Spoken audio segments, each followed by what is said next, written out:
Ah almışsın. Ah ah. Ah almak ne demek ya? Her şeyini kaybet, ah alma. Kimsenin beddua seanslarında yer almayın.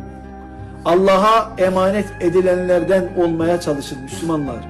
Allah'a havale edilenlerin vay haline. 3 kuruşluk şu dünya menfaati için Allah katında Kabe'den daha kıymetli olan bir Müslümanın kalbini kırmayın, onun ahını almayın. Gece teheccüd vakitlerinde hiç kimse kalkıp sizin adınıza Allah'a şikayette bulunmasın. Dünya senin olsa boş. Duaların kabul edildiği vakitte eğer birileri Allah'ım bunun belasını ver, Allah'ım sana havale ettiğim, Allah'ım canımı yaktı sen de bunun canını yak diyorsa eğer, kardeş dünya senin olsa boş ya. Senin iki yakan bir araya gelmeyecek. Senden çıkmasa çocuğundan çıkacak.